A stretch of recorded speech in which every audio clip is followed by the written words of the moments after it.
Muy bien.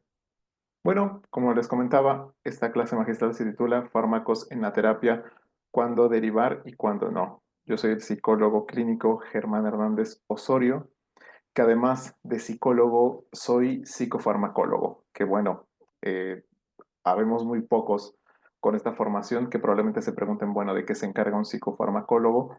Pues somos quienes nos encargamos del estudio de los psicofármacos, pero no solo de los psicofármacos, sino también de las drogas. Entonces, tanto uno como la otra, por supuesto también el tratamiento en adicciones y en el tema de los fármacos, pues el cómo acompañar a pacientes que están bajo tratamiento psiquiátrico. Entonces, bueno, este tipo de charlas acerca de psicofarmacología para psicólogos las suelen dar psiquiatras, las suelen dar médicos, y me parece que también está bueno que haya este tipo de espacios puntualmente desde psicólogos para psicólogos.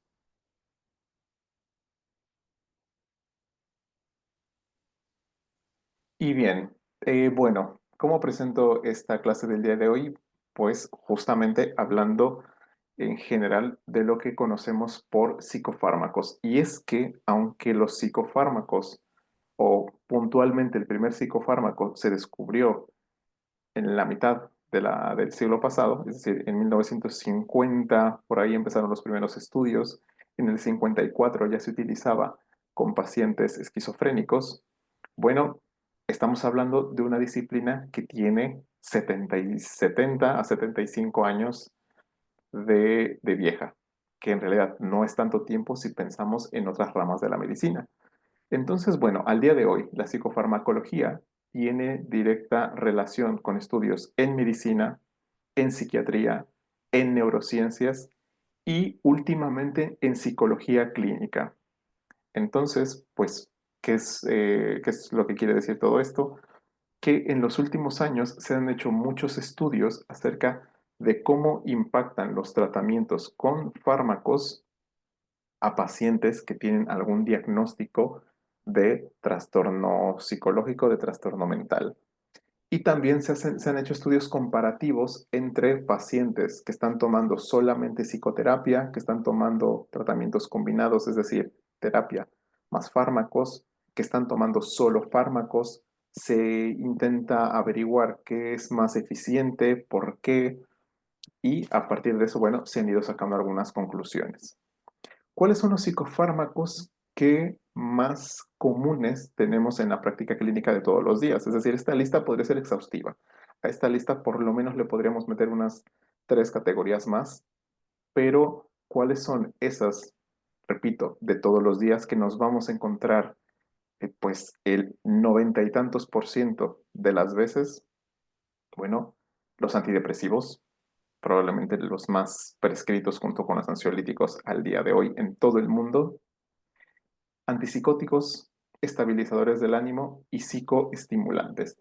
Ahí, al lado de cada grupo farmacológico, pueden encontrar también algunas subdivisiones de ese grupo farmacológico. Por ejemplo, los antidepresivos, a su vez, se dividen en tricíclicos, ISRS o duales, por mencionar algunos, y SRS son los más conocidos, que su nombre, bueno, sus siglas significan inhibidores selectivos de la recaptación de serotonina, que bueno, explicar por qué se llaman así daría justamente para una clase más, pero que bueno, de momento les puedo decir que ese nombre tan largo que tienen y que se tiene que abreviar, pues da a entender que mejoran la comunicación serotoninérgica entre neuronas. Dentro de los ansiolíticos e hipnóticos encontramos las benzodiazepinas como las principales, las benzo, los tranquilizantes, las drogas Z, que por eso la letra que dejo ahí. En el caso de los antipsicóticos tenemos de primera y segunda generación. Los estabilizadores del ánimo se dividen entre el litio y los antiepilépticos, que son todo un grupo aparte dentro de los estabilizadores. Y finalmente, en el caso de los psicoestimulantes, nos vamos a encontrar el metilfenidato como el más famoso y aquellos derivados de las anfetaminas, que, bueno, como muchos sabrán, las anfetaminas son, lejos del ambiente médico, drogas recreativas. Bueno, también dentro, pero bueno. Eh, una historia de desencuentros. Entonces, ya que hacemos este breve resumen, o más bien como que este breve mapa que les he mostrado de lo que son los psicofármacos, ¿qué podemos decir de la relación que hay entre psicología clínica y más particularmente psicoterapia y la farmacoterapia?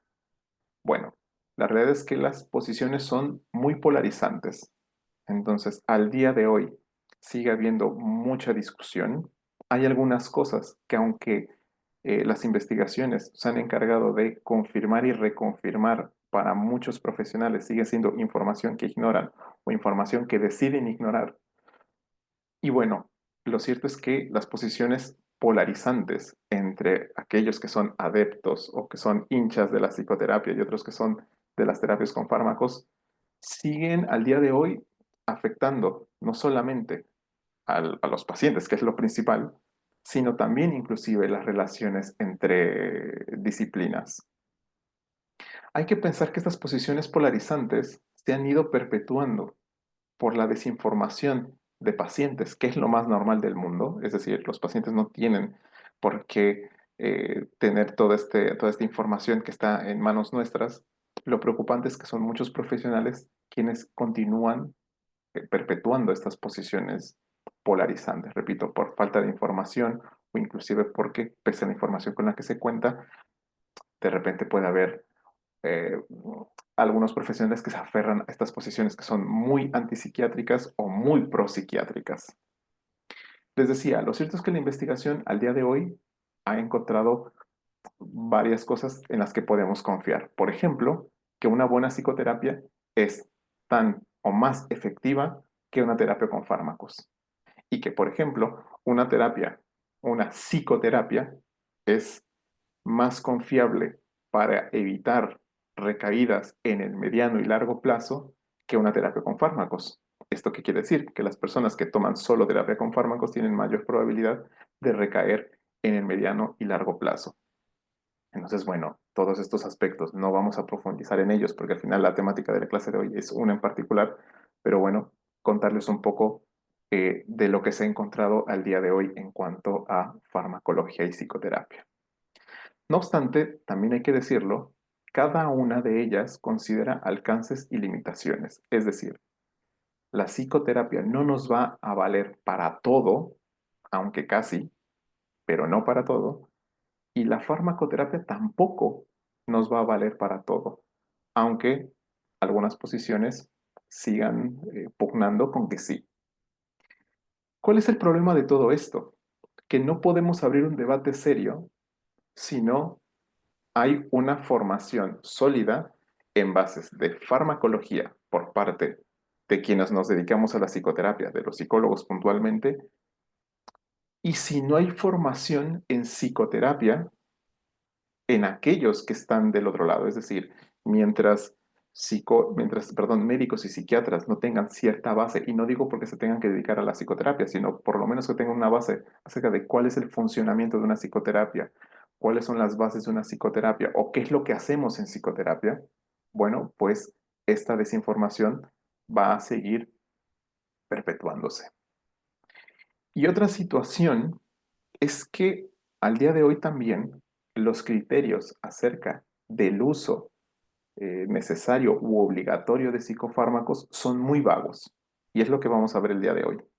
Entonces, si bien el título de la clase es cuándo derivar y cuándo no, nos vamos a dar cuenta que al final no hay una respuesta exacta.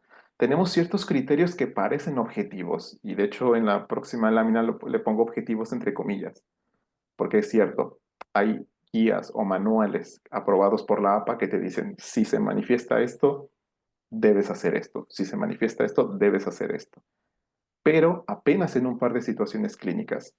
Todo el resto de situaciones clínicas que no se mencionan y que por lo tanto tienen que ver con lo azaroso, que muchas veces es el trabajo terapéutico, es directamente confiar en el criterio del clínico, o sea, en el criterio de cada uno de nosotros que estamos aquí y que en algún momento nos podemos encontrar a un paciente que pueda tener esta necesidad o esta sospecha de necesidad de tratamiento psicofarmacológico. No obstante, les decía, contamos con algunos criterios objetivos que tienen que ver con los trastornos mayores o también llamados trastornos mentales graves, que ya les comentaré más adelante cuáles son, y con la disfuncionalidad o funcionalidad del paciente. Entonces, ese sería otro criterio, que de hecho es el más vago de todos, acerca de en qué momento hacer una derivación o no.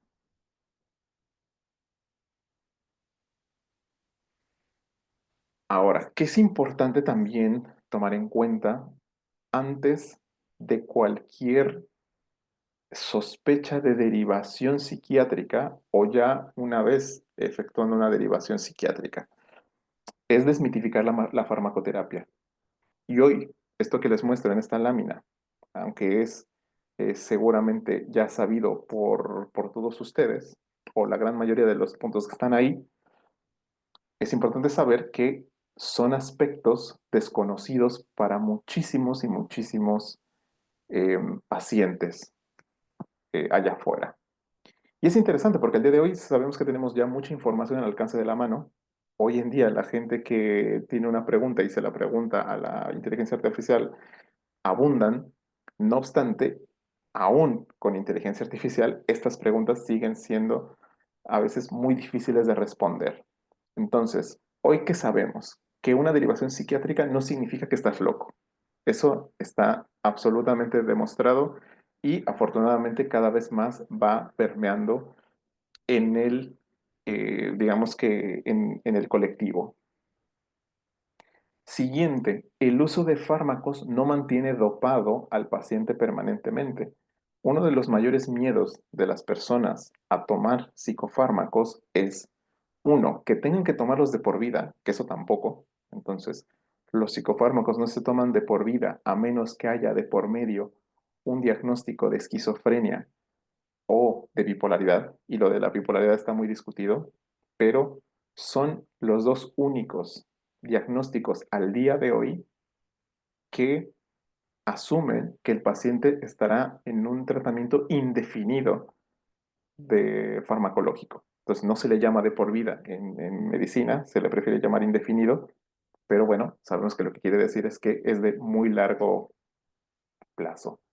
Entonces, repito, en todo el resto, los tratamientos son limitados en el tiempo. Es cierto, puede pasar desde 6 meses hasta 1, 2, 3 años, sí, pero se busca que sean limitados y deberían ser limitados en el tiempo. Ahora, el concepto de estar dopado, como adormilado, como sentir que no soy yo, o de repente como cierta despersonalización o cierto aplanamiento de las emociones, eso también vale decir que puede ser un efecto normal de los primeros días o las primeras semanas, pero que incluso si esta sensación, repito, de despersonalización o de aplanamiento emocional se mantiene, es importante que los pacientes lo comuniquen con su médico psiquiatra para que pueda haber un reajuste de dosis, porque no debería ser un efecto que se prolongue, mm, vamos a decirlo, en promedio más allá de un mes. Siguiente, hacerse adicto a los psicofármacos. Y lo mismo, con una buena pauta y respetando una buena pauta, no deberías hacerte adicto a los psicofármacos.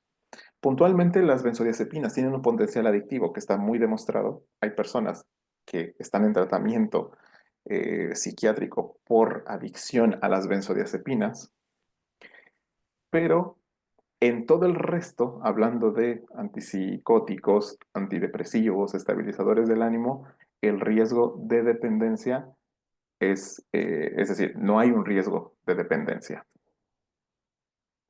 Siguiente, el tratamiento psicoterapéutico acompañará a los fármacos y siempre se debe ofrecer como una alternativa terapéutica a los pacientes. Ya después del paciente dependerá por sus recursos económicos, por sus recursos de tiempo o por su preferencia que rechace tomar una psicoterapia al tiempo que está tomando un tratamiento con fármacos. Pero es responsabilidad de todos quienes nos dedicamos a la salud mental que podamos ofrecer a la psicoterapia como un elemento que acompañe el tratamiento con fármacos del paciente. Ahora, otro elemento importante, si hay evaluaciones constantes, ya sea del psicólogo, ya sea del psiquiatra, estas famosas consultas de control, y además, que esto pasa poco, pero es ideal que pase, que haya una comunicación entre los profesionales que están atendiendo a un paciente, es decir, que haya comunicación entre neurólogo y psicólogo, entre psiquiatra y psicólogo, entre neurólogo y psiquiatra. Bajo esta comunicación es posible que se hagan, perdón, adecuaciones al tratamiento que favorezcan que al paciente se le vayan reduciendo las dosis. Hay un principio en medicina que debería ser fundamental, a ver, en la teoría lo es, en la práctica no lo es tanto. Un principio fundamental que es tratar a los pacientes con las dosis mínimas necesarias y además con la cantidad mínima necesaria de medicamentos. Dicho de otra manera, la mayoría de los pacientes deberían ser atendidos en monoterapia. Monoterapia significa en medicina un solo medicamento. No obstante, creo que todos sabemos aquí que eso en la realidad pasa muy poco. Casi siempre son dos fármacos o tres, y he llegado a tener pacientes que ya están tomando al mismo tiempo 5 fármacos, que ya es un exceso, pues, tremendo. Bien, me parece que hay una pregunta por aquí que, por supuesto, pueden irlas dejando en el chat. Siéntanse en la confianza para dejar sus preguntas en el chat. Más adelante igual habrá un espacio para preguntas y respuestas, pero para que no se les olvide, lo pueden dejar ahí. Dice Felipe Marín, de hecho, creo que el término fármaco en griego es tanto veneno como remedio. Mira, no lo sabía, Felipe. Gracias. Ahí es un elemento interesante. Bueno, estamos hablando mucho del acompañamiento y los tratamientos combinados. Repito, cada vez que yo diga tratamiento combinado me refiero a farmacoterapia más psicoterapia. Pero bueno, entonces, ¿qué requiere un buen acompañamiento? ¿Qué necesitamos para poder hacer un buen acompañamiento a estos pacientes que están próximos a tomar fármacos o que nosotros recibimos y ya están tomando fármacos? Bueno, un trabajo conjunto con el médico, psiquiatra o por lo menos tener conciencia de lo que está sucediendo en el tratamiento con nuestro paciente. Es decir, a lo mejor no estamos directamente en comunicación con su médico, con su psiquiatra. Yo sé que a veces es difícil por agendas, por lo que ustedes quieran.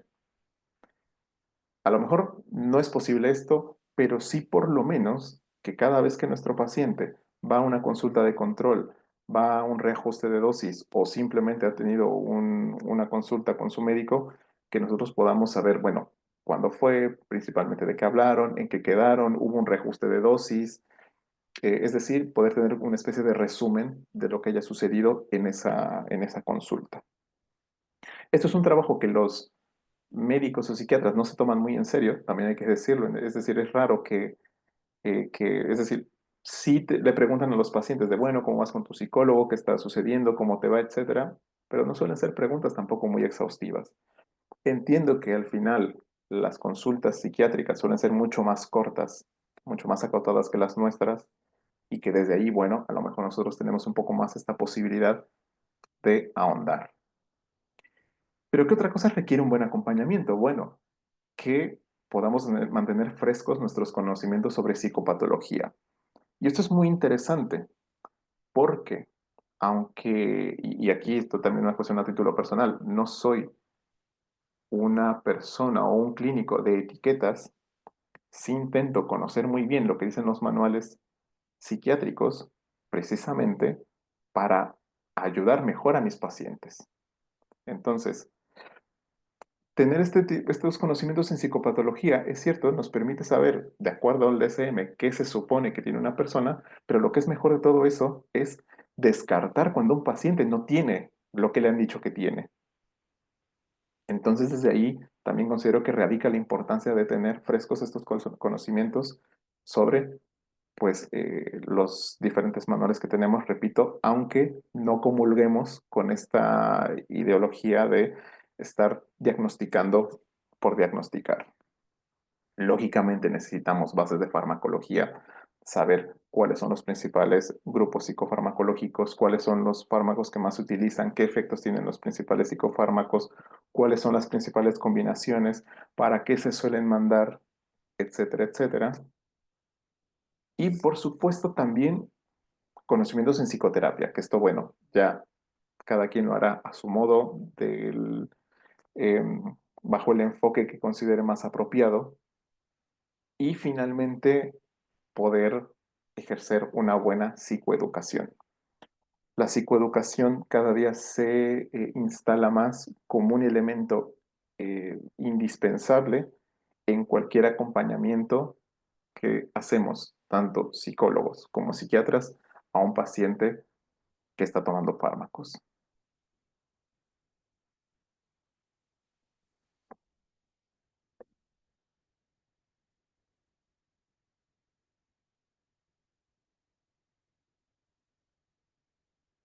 Muy bien.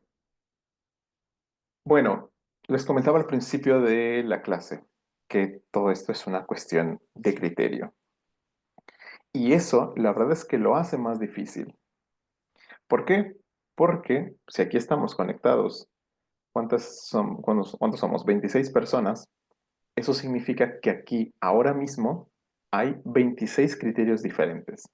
Es decir, podemos ver a un mismo paciente, los 26 en este mismo momento, y es muy probable que los 26 lleguemos a conclusiones diferentes, que podrán tener sus cosas en común, que podrán tener diferencias muy marcadas unas de otras, pero al final estamos hablando de 26 visiones de 26 profesionales diferentes.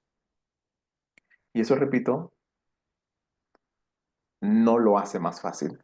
Pero ya que no lo hace más fácil, nos exige que podamos tener la mayor cantidad de elementos a saber para que nuestros análisis sean mejor hechos, mejor elaborados. ¿Qué quiere decir esto? ¿Que no sabemos lo suficiente en psiquiatría? Sí. ¿Que no sabemos lo suficiente en farmacología? Sí. ¿Que son dos disciplinas que siguen siendo muy deficientes comparadas con otras ramas de la medicina? Sí, también quiere decir eso. Pero bueno, al final son cosas bueno, tendremos que estar ahí atentos a cómo va evolucionando tanto la psiquiatría como la farmacología. De momento hay que trabajar con lo que tenemos. Y bueno, hablando de ese criterio, ¿en dónde va a jugar ese criterio clínico? Primero, en cómo evaluamos el proceso terapéutico. Entonces, a partir de ahora, comenzaré a hablar de lo que le da título a nuestra charla. ¿Cuándo derivamos y cuándo no? Por lo tanto, vamos a pensar que esta sola idea de cuándo derivo y cuándo no comenzará a tomar forma en el momento en que tenemos un paciente difícil, un paciente que no está avanzando, un paciente que está retrocediendo en lugar de avanzar, un paciente que se ha quedado estancado por muchísimo tiempo y que ese estancamiento es decir, se está estancando justo en su malestar y que además hemos buscado por una y por otra vía ayudar a este paciente. Es importante decir que frente a este tipo de situaciones, lo primero será evaluar nuestro propio trabajo. Entonces, ¿lo estoy haciendo bien? ¿Me estaré equivocando en algo? ¿Habré dado las pautas correctas? ¿Habré analizado de manera correcta el caso? ¿Tendré yo las competencias suficientes para este tipo de caso en particular? ¿Habré hecho una buena relación con el paciente? ¿Habrá algo que yo no sé que él espere de la terapia? Y como yo no lo sé, por eso no se lo estoy dando. Son preguntas que es muy importante que podamos hacer acerca de nuestro propio trabajo y no con el fin de desmoralizarnos, sino de ser muy objetivos y antes de atribuir que el paciente no está siendo colaborativo o que el paciente puede necesitar fármacos, más bien, primero ver lo que tenemos más al alcance, que es nuestra propia intervención. Pero bueno, ya que hacemos estas preguntas y nos damos cuenta que es un paciente que colabora, que en otras situaciones terapéuticas, bueno, hemos ayudado a otros pacientes con tratamientos muy similares, que hemos buscado, repito, por una y por otra alternativa, ayudarles y no está funcionando, ¿qué podemos tomar en consideración que son esas primeras pautas que nos empiezan a dibujar con más fuerza esta sospecha de derivación? Un empeoramiento clínicamente significativo. Esto seguramente le sonará al DSM porque este concepto de lo clínicamente significativo viene repetido hasta el cansancio. ¿Qué quiere decir un empeoramiento clínicamente significativo? Que nosotros recibimos un paciente más o menos funcional y que en el transcurso de la terapia el paciente empieza a empeorar, pero casi casi que en caída libre. El solo hecho de ir a psicoterapia, se ha estudiado, permite que un paciente a lo mejor no mejora, pero no empeore. Es decir, el solo hecho de tener un espacio donde te escuchen, donde tú puedas hacer catarsis, donde sientas cierta relación terapéutica, aunque no te den tareas, aunque a lo mejor estés con un clínico que no tiene mucho conocimiento del problema que a ti te afecta, o aunque sean sesiones muy cortas en el tiempo y no puedas ahondar más, repito, Con el audífono. lo usual es que una persona que empiece la terapia por lo menos no empeore.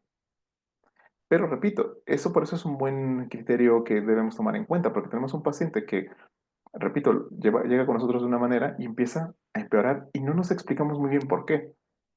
Las variables del contexto siempre es importante tenerlas en cuenta, porque a veces tienes un paciente que lo recibiste en sus primeros días del nuevo trabajo y empieza a empeorar, pero empieza a empeorar porque resulta que conforme se va adaptando a ese nuevo trabajo, le exigen más, tiene compañeros terribles, no le están pagando lo que se esperaba, etcétera, etcétera.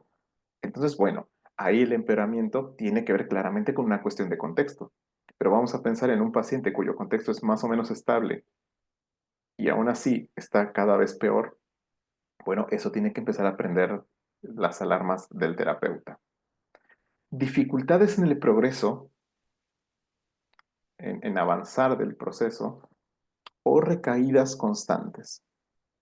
Entonces, por ejemplo, esta narrativa de dificultades para seguir avanzando o recaer constantemente, o incluso la que tenemos abajo acerca de comportamientos que son muy inestables o muy impredecibles desde el plano de vista conductual o desde el punto de vista afectivo, son, por ejemplo, narrativas que están muy relacionadas con el trastorno bipolar. Entonces, cuando se habla con clínicos que han atendido a estos pacientes antes del diagnóstico o antes del tratamiento con fármacos, suelen hablar de eso. Es que el paciente avanzábamos, pero de repente recaía y volvíamos a avanzar y volvía a recaer. Había temporadas donde era muy inestable y como que no determinabas de tomar el pulso exactamente hacia dónde iba. Bueno, eso puede ser un elemento que, repito, nos dé ya una pauta para comenzar a tener esta sospecha. El historial de procesos terapéuticos previos insatisfactorios, yo lo tomaré con pinzas, porque yo prefiero pensar que una persona que viene de varios procesos terapéuticos fallidos es porque no ha tenido el terapeuta ideal, el terapeuta que encaje con él.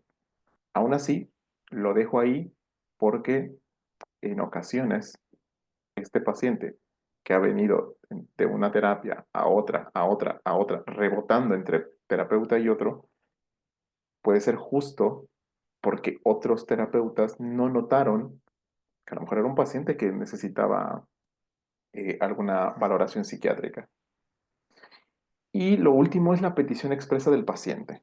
Esto ocurre menos, pero podemos llegar a tener pacientes que para darse un empujón en la terapia o porque sienten que están pasando por un momento de estrés significativo, pues te plantean esto, si sería posible o si nosotros consideramos que pudieran visitar al psiquiatra.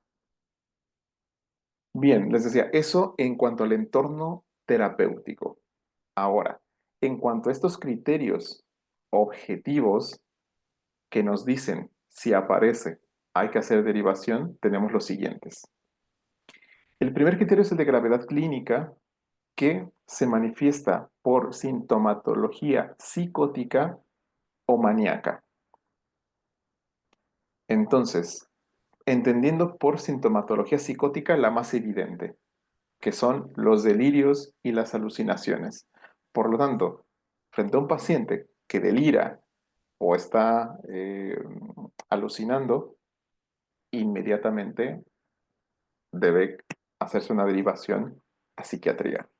Pero también en síntomas maníacos. No obstante, los síntomas maníacos son un poco más difíciles de identificar porque estamos frente a una persona que está muy grandilocuente, que está muy eufórica, muy contenta. Y claro, si es una persona más o menos, digamos que de ánimo, pues es muy extrovertida o generalmente está muy animada, etcétera, por ahí es un poco más difícil darte cuenta. Pero claro, hay síntomas de la manía que ya son mucho más evidentes. Esta persona que se pone en riesgo a través de ciertos comportamientos o de ciertas dinámicas que precisamente en estar tan eufórico comienza, por ejemplo, a apostar o puede llegar a chocar, a tener un accidente de auto o conducta sexual de riesgo, son algunos elementos que ahí nos dan cierta idea. Entonces, frente a estos síntomas, deberá hacerse una derivación psiquiátrica.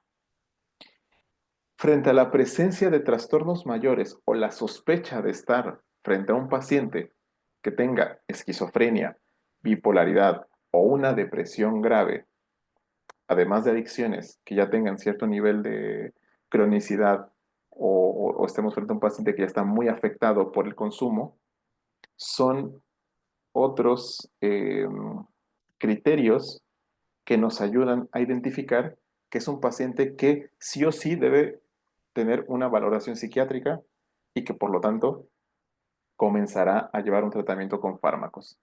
Repito, por trastornos mayores o por trastorno mental grave entendemos la esquizofrenia, la bipolaridad y esto que está muy discutido, pero que bueno, al menos al día de hoy no se han hecho actualizaciones en esta información, la depresión grave. Hay todo un grupo de clínicos y de investigadores que consideran que la depresión grave es una depresión que no está eh, cediendo porque el paciente no cuenta con los recursos del contexto que lo ayuden a salir adelante y porque no ha contado tampoco con profesionales pues que lo puedan ayudar y otros que siguen considerando que hay ahí un fallo en el cerebro y que por lo tanto se tiene que recurrir a psicofármacos.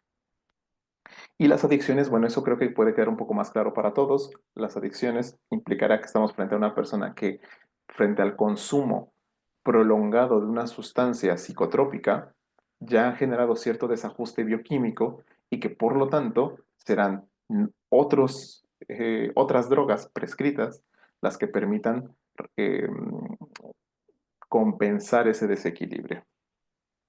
Otros criterios objetivos para derivar a un paciente al psiquiatra es riesgo de suicidio, el daño a sí mismo o a terceros y finalmente la automedicación. Eh, Esto ocurre más veces de las que se piensa y son estos pacientes que consiguen los medicamentos en el mercado negro, que de repente en algunos lugares siguen vendiendo ciertos psicofármacos sin receta, tienen acceso a ellos o a los medicamentos de la abuela o los medicamentos de la mamá, del hermano, y es un paciente que está empezado a medicar él mismo. Por lo tanto, si sabemos esto, es importante que se haga una derivación al psiquiatra para que sean ellos quienes, con un adecuado historial clínico, puedan orientar al paciente para cómo comenzar a retirar ese fármaco que se han estado auto administrando.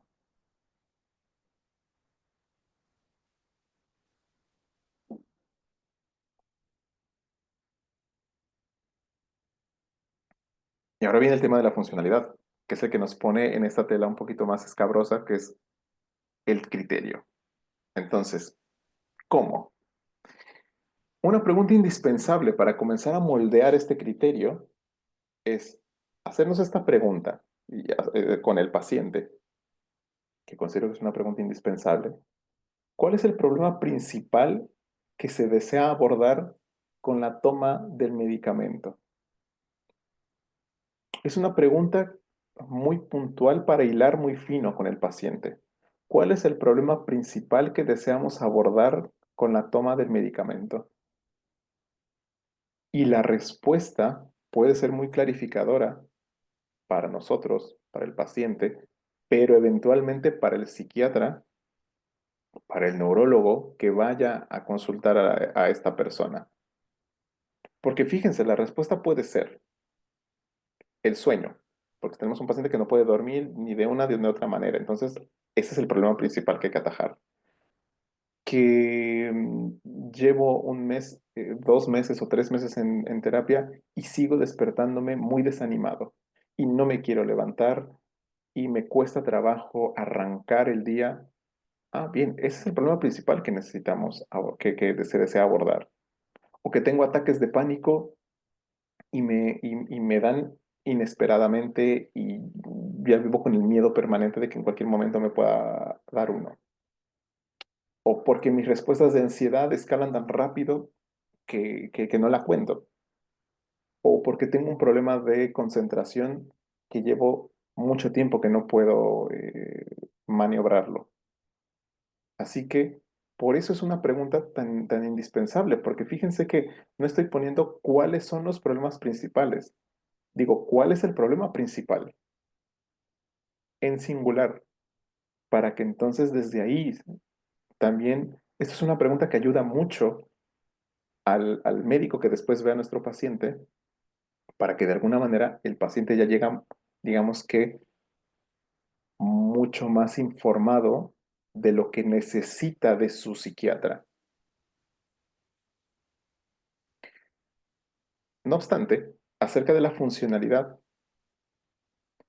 les decía, donde lo tenemos un poco más complicado, hay algunas pautas que nos pueden guiar. Es decir, yo como valoro la funcionalidad de un paciente, yo como valoro que su funcionalidad es más o menos y a partir de ahí considerar que deba ser valorado por un médico. Bueno, los obstáculos para desempeñar la vida cotidiana. Es decir, estar frente a un paciente que tareas sencillas, cotidianas, está prácticamente incapacitado para llevarlas a cabo. No es raro que en pacientes que han estado deprimidos por muchísimo tiempo, los propios psicólogos, cuando empiezan el tratamiento, relaten que son pacientes con los que cuesta mucho trabajo crear ya ni siquiera la relación, que son pacientes a los que les cuesta mucho trabajo comunicarse, porque ya empiezan a tener problemas incluso para hilar ciertas ideas, para conectar ciertas ideas. Entonces de repente hace un minuto te estaban hablando de algo y se perdieron completamente. O un paciente completamente abúlico, es decir, que no tiene siquiera como que esta mínima voluntad para hablar contigo. Entonces, bueno, ahí estamos hablando de obstáculos claramente que están, perdón, que están interfiriendo en la vida cotidiana. Es decir, algunos son más sencillos de identificar, otros no tanto. Lo que les decía recién, ataques de pánico que son muy recurrentes, que son muy intensos, reacciones muy descontroladas de ansiedad, el tema del insomnio. El tema del insomnio es muy discutido porque hay pues clínicos que lo que sugieren es que en el momento en que el insomnio se cronifique, entonces que pues recurras a tomar fármacos, porque sabemos que el sueño es uno de las de los principales elementos que hay que cuidar en todo momento. Pero justamente como el sueño es tan importante y hay que cuidarlo en todo momento, hay otros clínicos que son de la idea de que si tú tienes a la mano un inductor del sueño y hoy necesitas dormir, aunque por la razón que sea, es decir, no estás padeciendo de un insomnio, sino que hoy particularmente no puedes dormir, directamente la tomes, te induzcas el sueño y ya está. Y al otro día normal comenzar tus cuestiones. Entonces, repito, es discutido. Pensar que al final también la responsabilidad recae mucho en los pacientes. Pero, ¿qué quiero decir con todo esto? Pues si un paciente está con un insomnio que es muy difícil que lo pueda revertir, necesitará fármacos sí o sí, por lo menos 2 o 3 semanas, y después los puede dejar, siempre y cuando se haga un buen seguimiento, siempre y cuando se cuide como la prescripción, eh, haya una terapia al mismo tiempo. Y después las reacciones de estrés agudo. Tampoco hay que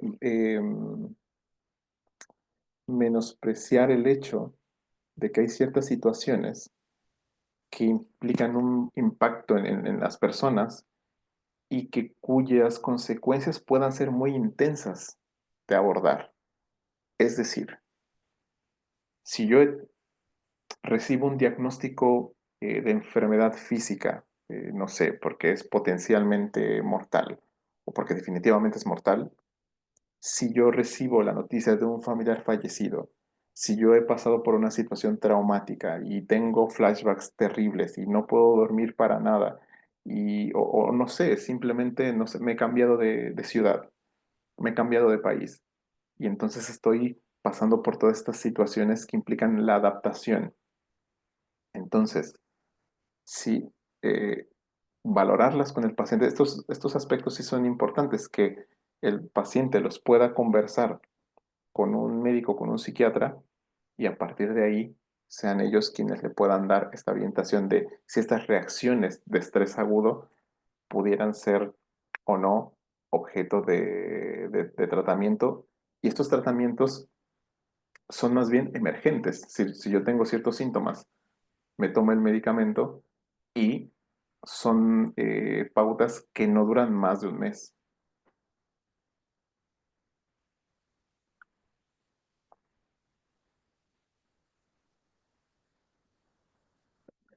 Y viene otra pregunta, ¿cuándo no?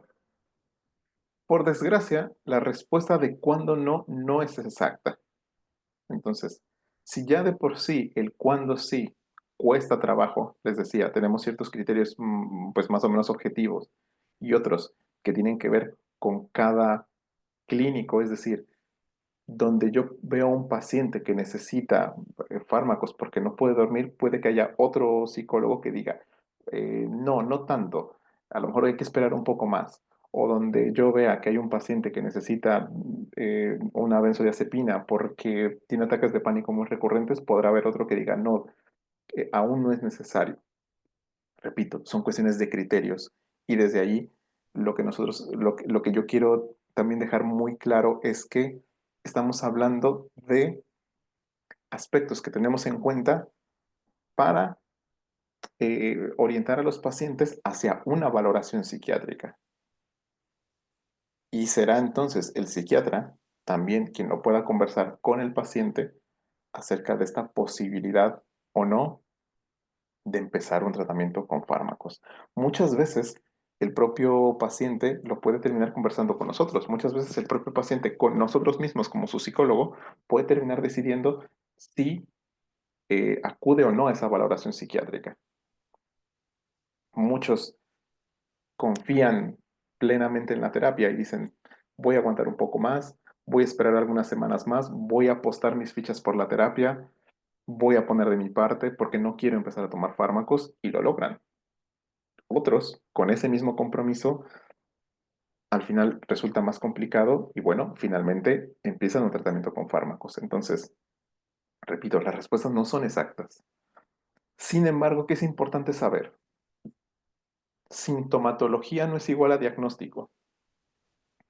Parece una cuestión primaria, pero al día de hoy se siguen haciendo diagnósticos muy fácil, muy sencillo.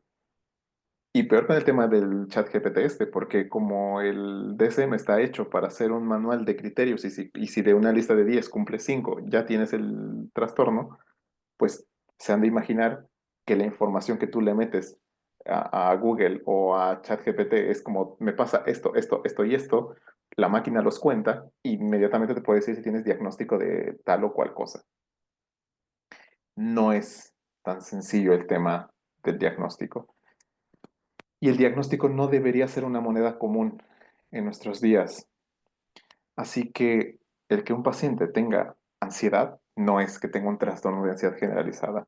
Que un paciente tenga un ataque de pánico no significa que tiene trastorno de pánico. Que un paciente esté o que una persona esté triste por X o Y situación no significa que tenga depresión mayor. Así que sintomatología no es igual a diagnóstico, tenerlo muy claro. Y otra cosa, diagnóstico no es igual a tratamiento con fármacos.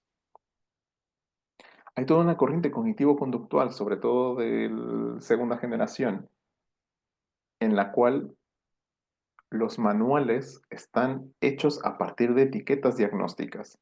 Entonces, para tú poder tratar a un paciente, necesitas saber primero qué tiene. Entonces, depresión, ansiedad, pánico, estrés postraumático, etcétera, etcétera. Y esto es lo que a veces implica, es que si no sabes qué tiene el paciente, tampoco luego sabes cómo tratarlo. Y con psiquiatría sucede algo peor, porque hay toda esta idea de para poder comenzar a tratar a un paciente, debo saber qué diagnóstico tiene ese paciente. Y como psicólogos sabemos que hay muchísimas, pero muchísimas personas que van a la terapia y no cumplen los criterios, si nos ponemos muy diagnostas, no cumplen los criterios para poner una, otra u otra etiqueta. Y eso no implica que no podamos tratarlos, los tratamos igual y hacemos una intervención igual y les ayudamos igualmente. Entonces, no pensar que el hecho de que una persona tenga un diagnóstico, el que sea sinónimo de que debe empezar a tomar fármacos. Cosa importante, y que esto es muy beneficioso para quienes nos dedicamos a la psicología clínica. La psicoterapia es el tratamiento de primera elección en la gran mayoría de, y aquí ya es más difícil el término, ¿no? De condiciones psicológico, emocionales, incluso si nos queremos poner en términos médicos de trastornos mentales, pero la psicoterapia es el tratamiento de primera elección en la vasta mayoría de ellos. ¿En dónde no es tratamiento de primera elección? Se los decía hace un momento. Esquizofrenia y bipolaridad. Y ahí acabamos. Pero incluso cuando no lo es, incluso cuando la psicoterapia no es un tratamiento de primera elección, se debe ofrecer como una alternativa terapéutica. Entonces, a lo mejor a nosotros nos ha tocado derivar a un paciente, pero incluso ese médico de familiar, ese médico de atención primaria, ese eh, enfermero, enfermera de salud mental, es responsabilidad que en todo paciente que empieza o que está próximo a empezar una terapia farmacológica, que se le ofrezca la psicoterapia, repito, como una alternativa que sume a los medicamentos. Y bueno, termino con dos aspectos que igualmente son muy polémicos al día de hoy, y es que los psicofármacos no se recomiendan en menores de 6 años. Las guías psiquiátricas siempre lo mencionan 6 años en adelante, pero incluso la ventana de los 6 a los 12 años debe ser muy cuidada, muy estudiada y muy observada por el médico. Pensar que estos fármacos que tenemos no se prueban en niños, entonces se prueban en adolescentes y adultos. Y que al día de hoy los efectos de largo plazo de los medicamentos todavía no están bien documentados. La poca información que se tiene no es muy alentadora. Entonces, se ha llegado a identificar, por ejemplo, que estos niños de los 90 que fueron que empezaron a ser tratados con Ritalin en los 90 en los Estados Unidos, en estudios longitudinales, Y me refiero a estudios que se empezaron a publicar de 10 años a la fecha, son niños que eran, o mejor dicho, se convirtieron en adultos más propensos a desarrollar adicciones, por ejemplo.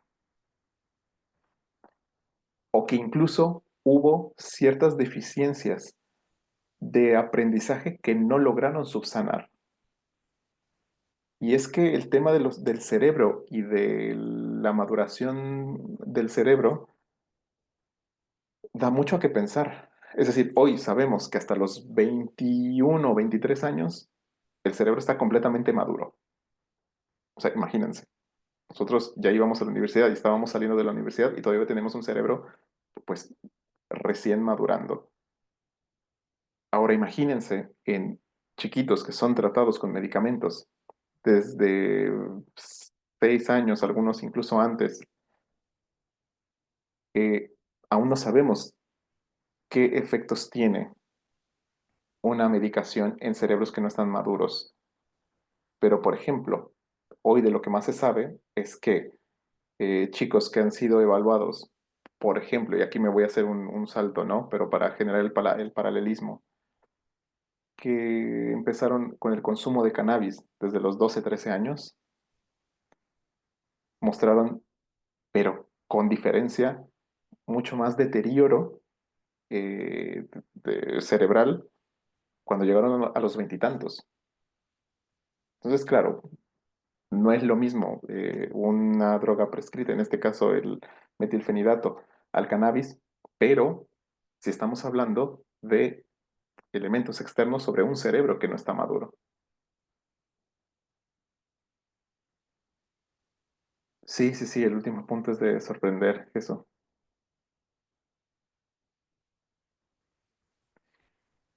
Bueno, ya cerrando, bueno, aún faltan algunas diapositivas, pero bueno, ya estamos comenzando a cerrar la clase de hoy. Me gusta mucho esta cita del médico francés Philippe Pinel, padre de la psiquiatría moderna, que dice así: es un arte de no poca importancia administrar los medicamentos correctamente, pero es un arte más importante aún saber cuándo no administrarlos en absoluto. Y es que entre más uno conoce y entre más uno se adentra en este mundo de lo que son los tratamientos con fármacos, más nos damos cuenta que si bien hoy parece que es facilísimo diagnosticar a cualquiera y hoy parece que todo el mundo tiene algo, lo difícil es poder hacer el famoso diagnóstico diferencial. ¿Cómo sabes que alguien no tiene eso que dices que tiene?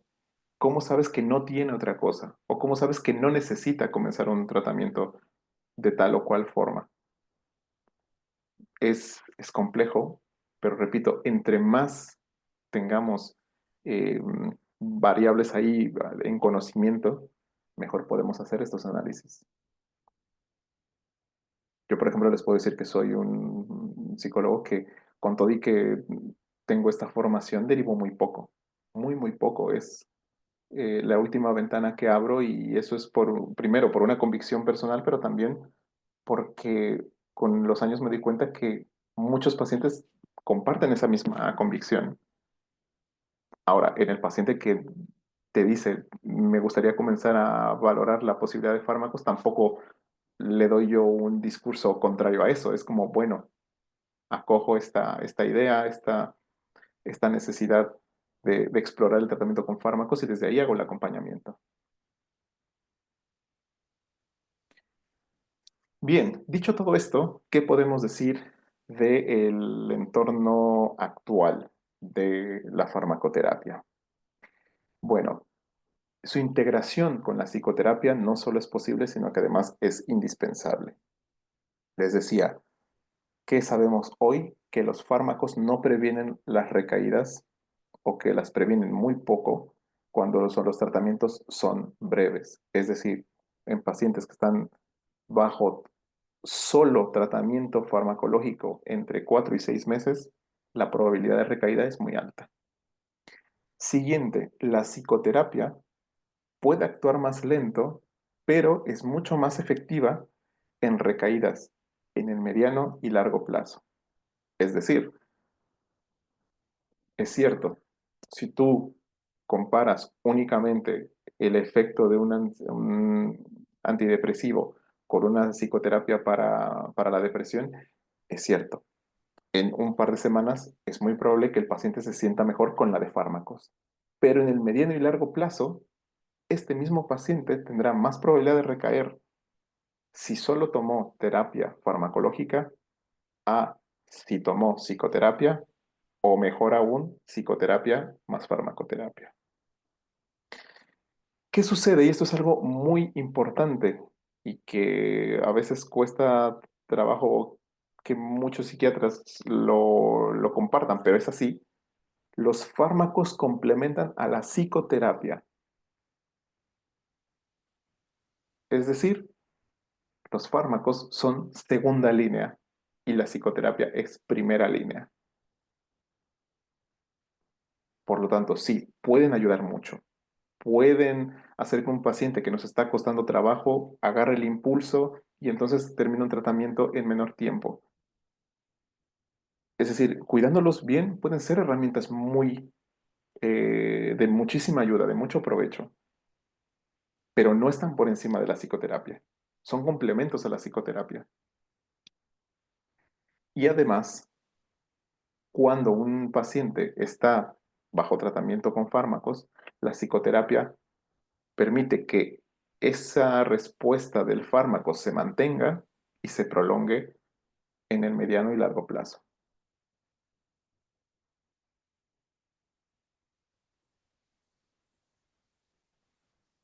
Y bueno, para terminar, les comentaba que la psicoeducación es un elemento que se considera importante en todo este proceso de acompañamiento y pues psicoeducar consiste en proporcionar a los pacientes información actual, veraz, relevante sobre, bueno, posibles causas, evolución y el abordaje de un padecimiento psicológico o psiquiátrico. Entonces, la psicoeducación que permite, entre tantas cosas, que haya un autoconocimiento y una comprensión del diagnóstico que yo estoy recibiendo, que se puedan deconstruir mitos acerca de ese diagnóstico y también acerca del tratamiento que voy a tomar.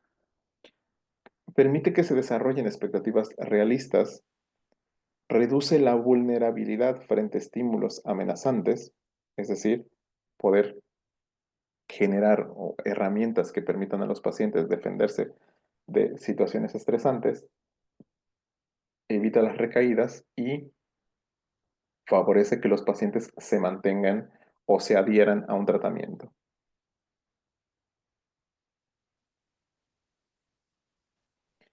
Bien, ¿qué debería considerar una intervención inicial en este sentido? Es decir, si vamos a hacer una intervención psicoeducativa, ¿qué aspectos deberíamos tomar en cuenta? Primero, conocer el diagnóstico del paciente. Entonces, ¿qué es ese trastorno que les decía? Bueno, la palabra está todavía en bastante uso o condición que padece el paciente.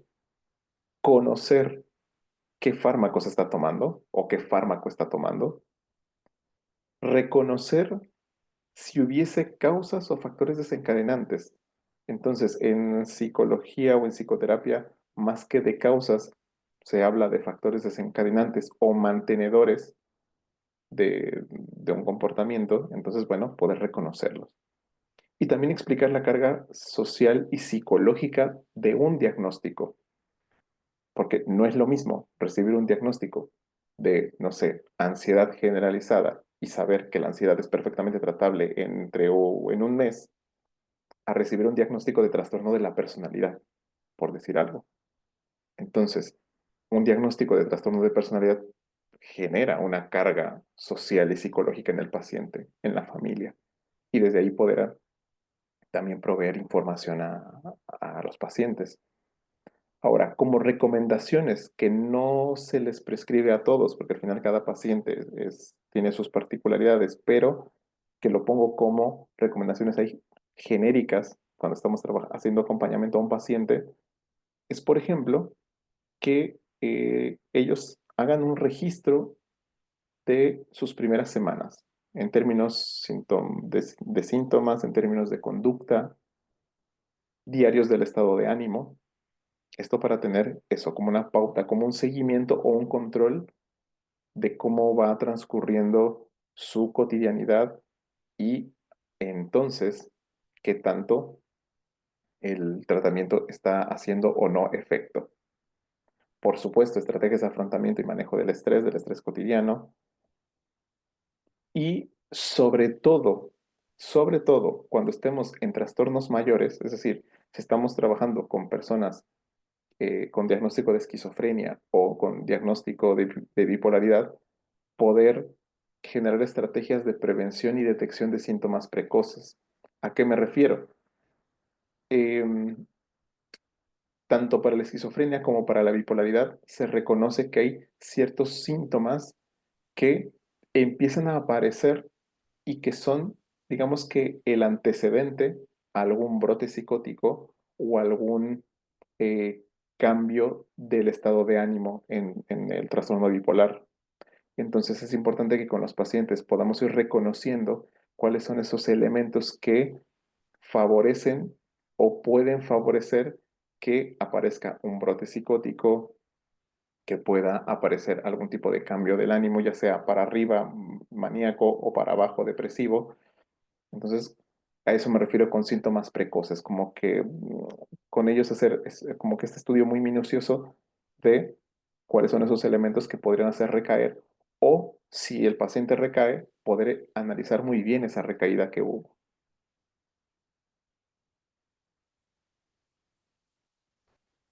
¿Qué deberían saber los pacientes sobre los fármacos que están tomando? Recuerden que hoy trabajamos bajo este concepto del consentimiento informado y eso significa que los pacientes tenemos, porque aquí todos hemos sido pacientes en algún contexto, necesitamos conocer qué onda con nuestro tratamiento.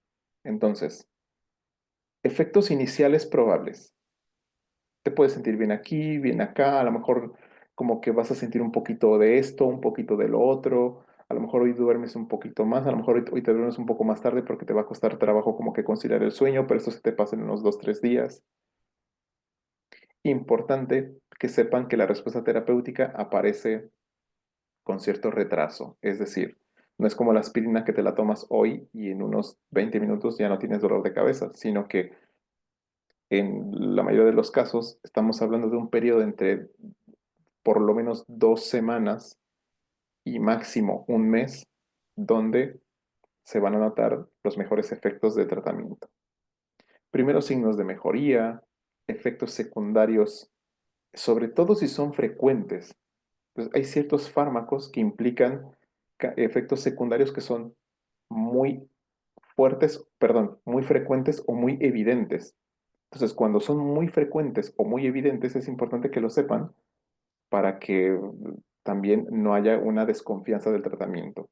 Lo mismo, hay como dos o tres fármacos que tienen riesgo de generar consecuencias graves en el paciente y es importante también que si tenemos un paciente que están tomando este fármaco, sepa que hay ese riesgo, que puede ser muy mínimo, puede ser uno de cada 100,000 o 200,000 personas, pero aún así es importante que lo sepan.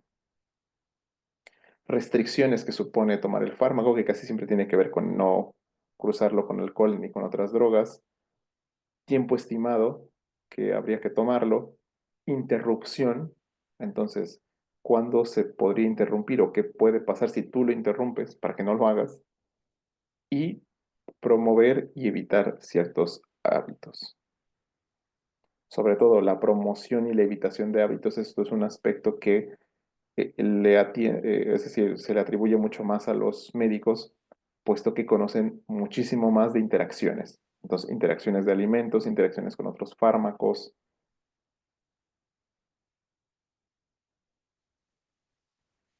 Esto es una eh, propuesta de cómo articular el acompañamiento en un paciente que está tomando fármacos o psiquiátricos. Entonces, pensar que, bueno, hay una intervención inicial. La intervención inicial empieza o con nosotros, o con un psiquiatra, con un médico de atención primaria, un médico familiar, es decir, empieza con algún personaje de el mundo sanitario. Eventualmente llega el tratamiento combinado, es decir, ya el momento donde el paciente está tomando fármacos y está con un psicólogo. Entonces, este tratamiento combinado, bueno, tendrá su duración particular. Podrá durar 4 meses, en el muchísimo mejor de los casos. Podrá durar 6 meses, que es, yo diría que casi la mayoría, 1 año, 2 años. Bueno, y las pautas de frecuencia con la cual este paciente se verá con su psiquiatra y con su psicólogo dependerá de cada profesional. Entonces, a lo mejor al principio tú a este paciente lo ves semanalmente, después lo empiezas a ver bisemanalmente, después lo ves una vez al mes. Bueno, repito, eso tiene que ver ya directamente del trato de cada profesional con su paciente. Una vez que dicho paciente termina el tratamiento con fármacos, así sea un paciente que yo veo una vez a los 3 meses o una vez cada medio año, la recomendación es que cuando termine su tratamiento con fármacos, se le pueda hacer un seguimiento en el mes 1, en el mes 3 y en el mes 6. ¿Cuál es la idea de esto? Repito, una vez que el paciente termina el tratamiento con fármacos, la recomendación es que se le consulte al mes 1, 3 y 6. ¿Por qué? Porque puede pasar que este paciente recaiga. Y las recaídas, cuando, cuando suceden, se dan justamente en este periodo de tiempo, entre el primer y el sexto mes. Entonces, ¿por qué es importante que este seguimiento lo tenga con el psicólogo, que a veces también lo tienen con el psiquiatra, pero ¿por qué con nosotros? Porque nosotros somos quienes más conocemos al paciente. Somos quienes mejor conocen su historial, sus antecedentes, su estilo de vida. Entonces, nosotros podremos hacer una mejor evaluación de si está recayendo porque de verdad es una condición atribuible a que sigue sin manejar su ansiedad, a que sigue sin tener herramientas para el estado de ánimo, o porque alguna situación del contexto. O sea, a lo mejor lo corrieron, lo echaron del trabajo, a lo mejor terminó una relación, a lo mejor está pasando por algún otro tipo de duelo, a lo mejor es una crisis adaptativa de qué sé yo. Pero claro, hasta que no nos sentamos y hablamos con él, podemos decir, ah, bueno, es que has recaído, pero porque te pasó esto. Lógico. Obviamente, si todo en la vida del paciente es más o menos estable y aún así recae, pues entonces habrá que hacer una evaluación más profunda.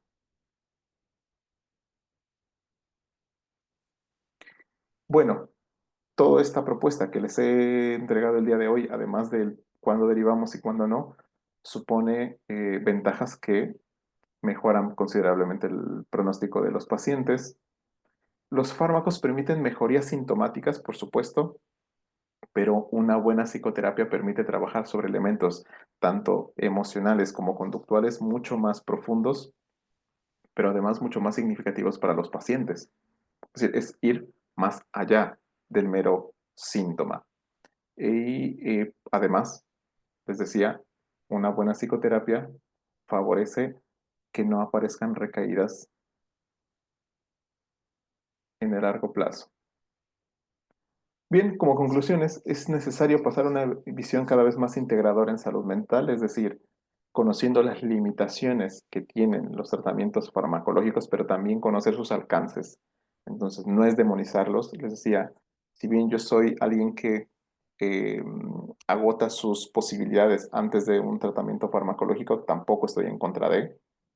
He visto muchísimos pacientes y no pacientes a quienes los tratamientos con fármacos les ayudan y les ayudan un montón, donde muchos psicólogos no pudimos ayudarles.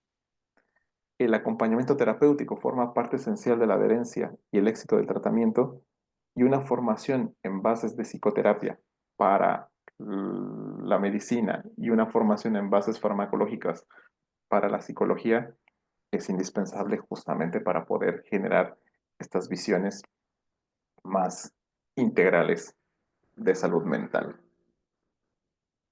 Muy bien, Pues agradezco mucho su atención. Espero que esta charla les haya parecido entretenida, que hayan aprendido.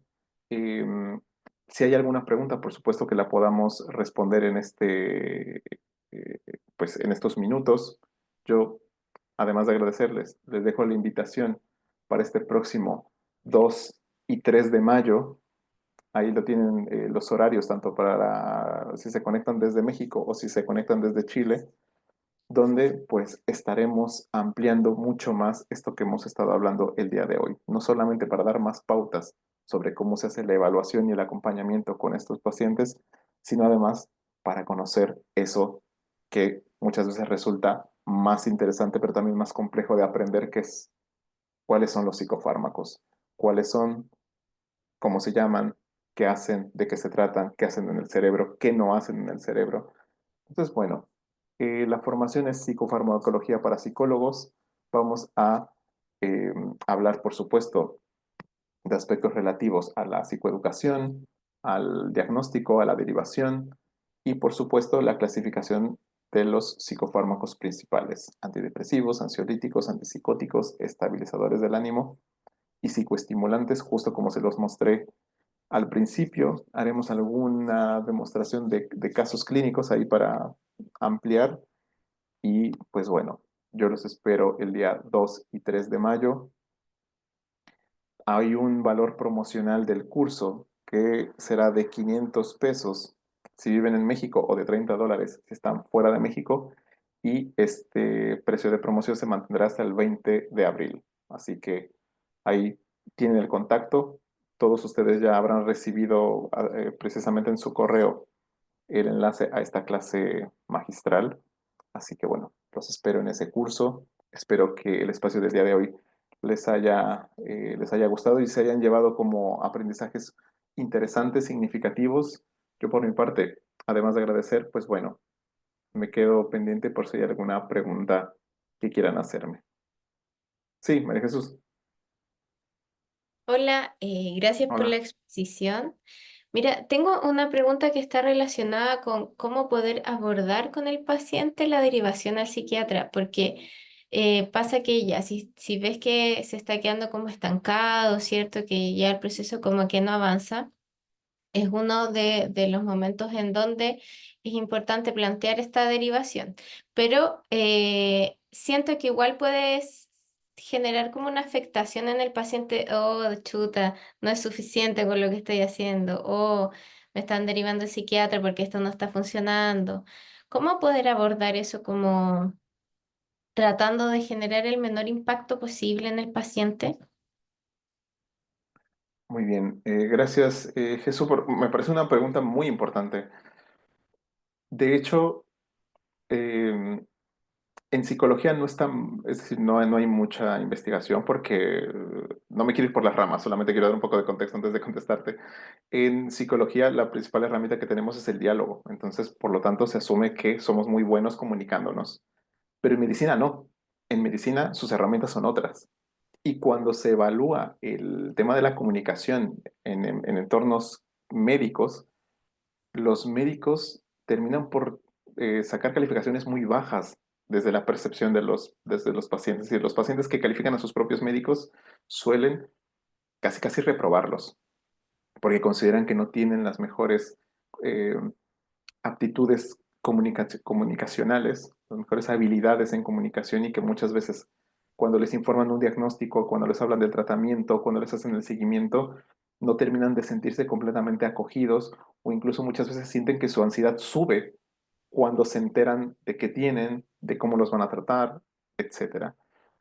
Entonces, bueno, justo desde la psicología se están generando ciertas pautas sobre cómo trabajar con estos pacientes. Es decir, pensar que la psicoeducación nace en psicología y hoy la adoptan muchos en medicina.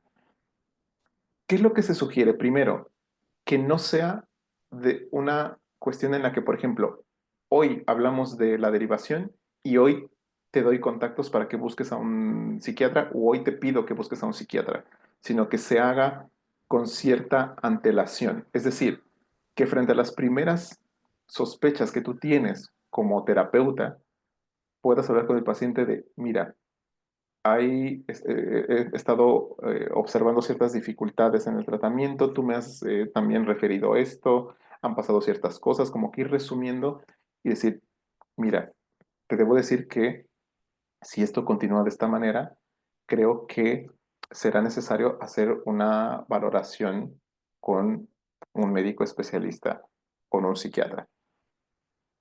Entonces, como que de alguna manera adelantarte y como que empezar a manejar esta idea en el paciente, pero de tal forma que no caiga como un balde de agua fría de hoy, como que de repente yo pensé que todo iba muy bien o hoy yo estaba con muchas esperanzas y hoy mismo me han dicho que no, ¿no? Que tengo que empezar a buscarme un psiquiatra. Entonces, como que tener cierta antelación al momento de manejar esa información, eso como un elemento. Después, poder ser muy enfáticos en que, uno, los fármacos no van a sustituir a la psicoterapia, pero que los fármacos no significan que tú no puedas, sino que enmarcarlos como una herramienta más dentro del proceso terapéutico. Entonces, poder encuadrar a los fármacos como una herramienta dentro de la caja que tenemos.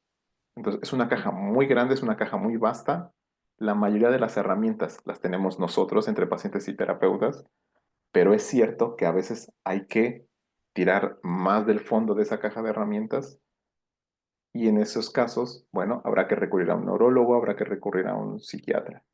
Entonces, poderlo hablar de esa manera, de tal forma que, claro, se perciba como eso, ¿no? Como una herramienta más del proceso y no como algo como que se tuvo que hacer porque esto no funcionó. Creo que a lo mejor me habrás escuchado decir esto, Jesús. Hay una analogía que yo uso mucho con mis pacientes de decir que la terapia es como cuando el coche se te avería a media carretera. Entonces, tú vas y obviamente lo primero que buscas es empujarlo tú y a veces se puede y arranca y sigues, ¿no? Normal. Pero ¿qué pasa si no puedes? Bueno, naturalmente habrá que pedirle ayuda a alguien y ese alguien llega y te ayuda a empujar y probablemente se pueda, ¿no? Entonces, esa primera persona que te ayuda ahí en la carretera es el psicólogo. Y la gran mayoría de las veces, con que tú y el psicólogo empujen, ya está. Pero hay veces que empujando con todas sus fuerzas, como que todavía va a faltar un poco más de impulso. Y entonces le hablas a una tercera persona. Y esa tercera persona es el psiquiatra. Y ahí sí o sí, entre los tres van a lograr poner otra vez el auto en marcha y obviamente llega un momento en que cuando el coche ya está en marcha, ninguno de los dos te sigue empujando. Te dejan que pues, tú te sigas, ¿no? Y tú otra vez emprendes tu camino, etcétera. Y es una analogía que empecé a usar hace un par de años y que la verdad es que veo que encaja muy bien, ¿no? Como primero, con la idea que quiero dar de los fármacos, pero también con los propios pacientes que le escuchan. Es como, ya, ok, sí, entiendo que no tiene que ver conmigo, porque también yo empujar un coche solo es muy difícil, ¿no? Entonces, son como algunas pautas que te daría y que ahora mismo se me ocurren, Jesús. No sé si te respondo. Sí, clarísimo. Muchas gracias. Perfecto. Muy bien. ¿Alguna pregunta más? Sí, que nos vemos en mayo, nos vemos en mayo.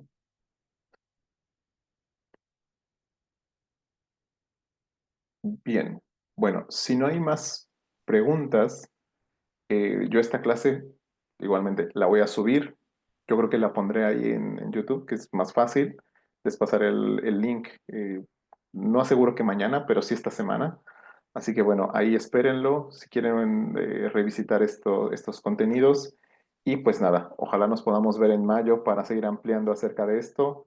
Les mando un abrazo y muchas gracias por la atención y que lo pasen muy bien. Buenas noches. Muchas gracias. Bye. Chao. Gracias. Muchas Gracias. gracias, Buenas Germán. Buenas noches. noches. Nos vemos.